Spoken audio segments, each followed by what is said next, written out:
some ways, hospitality is more sacrificial than the other ones because it's you're interrupting your rest time or your private time, Yeah. and typically you're serving food and it's work. Hospitality is always work, isn't it?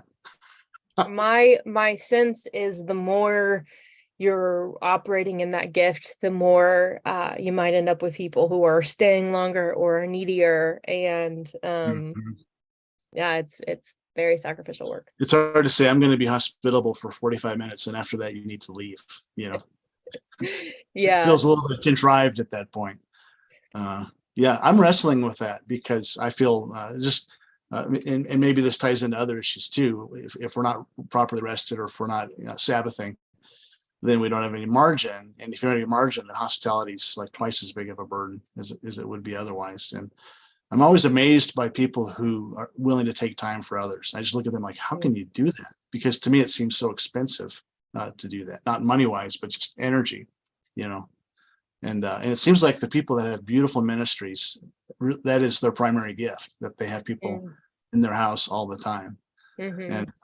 And that's a challenge for me. What's your least favorite spiritual gift? I know that spiritual people would never say a least favorite one, but I don't know. I don't have the list of the 25 in front of me, and if it's a least favorite, it's probably not going to be top of mind. Um, let me rattle them off. All right, are you ready? yep. Apostle, celibacy. Shall we stop right there? Deeds, discerning of spirits, empathy, encouragement, evangelism, faith, and these are alphabetical, by the way, giving, hospitality, leadership or administration, martyrdom, miracles, pastor, prophecy, service, teaching, tongues, interpretation of tongues, words of knowledge, word of wisdom. Mm. The two I wrote down are celibacy and evangelism. Celibacy, obviously terrible. I don't have that calling, but I think that the difficulty with that one is how often it's like, am I called to this, or is there just nobody who wants me? And how there's just like this lifelong emptiness and lack of fulfillment that could be connected to that, whereas all the other giftings can have so much fulfillment. But I've never met anybody who had the gifting who was joyful in that gifting. So that might be just part of that. And then evangelism, I think, is an incredibly beautiful gifting and matters so much. But of all the giftings, it's the one that I would say I have the most negative experiences with. It's probably the best way to put it. And, I'm probably not alone in that in the West, just with who the forefront evangelists have been in many cases, people who are maybe operating in a gifting outside of the spirit. I don't know. So Yeah. yeah, those two. Yeah, I would have thought that you were all into evangelism, like personal evangelism. Just my impression of your commitment to the Lord and the kingdom, that you would naturally really like that. Because I struggle with it, and it feels like it's hard. It's always hard, and even some of the churches in our area are emphasizing evangelism, and I just sort of like my skin crawls a little bit. Like, don't make me do that. Don't make me do that. And yet. It's obviously one of the most important ones. Yep, it is, and I'm in the same place, and I think it's probably connected to how often I've seen it done poorly that I don't want to do that. And then there always feels like there can be this like exchange thing. Like I'm sitting next to someone on a plane and I need to talk to them about Jesus so that then I have a great sermon illustration about how when I sat next to someone about Jesus, it's just like, or is this person gonna feel like the only reason I'm talking to them is that? And I mean, there's so much that's just flesh and devil and not right. But then there's things that are just like,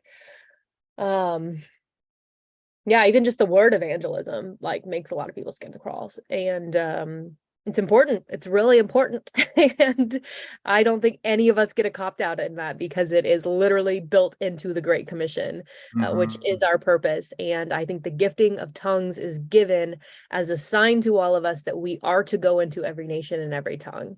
And we aren't doing it right if we aren't doing that. And so it's just personally the gifting that I would say I've struggled with the most.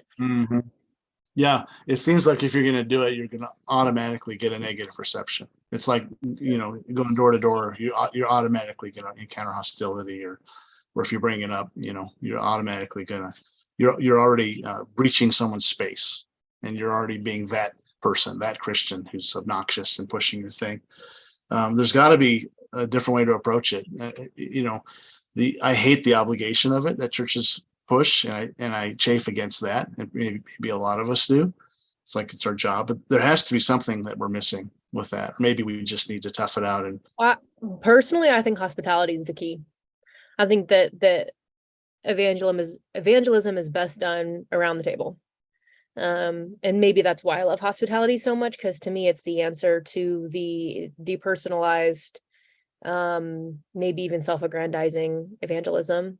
treating people as projects or something like that. Meet across the table and talk. I love it. Something that happened in the revival, that can be a harsh word for some people, but in the move of the Holy Spirit that happened in my parents' church in the 90s was people came in just to see what was happening. And there was a lot of people who came in who their theological background did not allow for speaking in tongues or the ongoing moves of the Holy Spirit.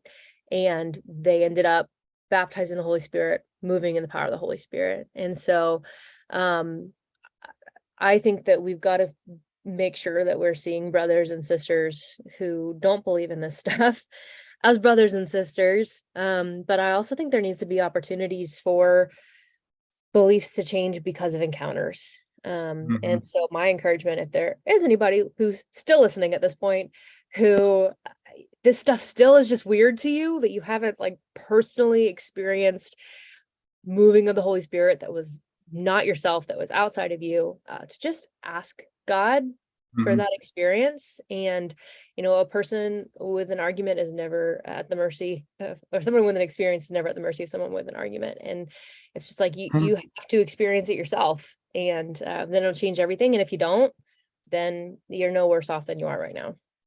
That's good. Yeah. And the Bible is full of it's an account of people having experiences with God. Yeah. So,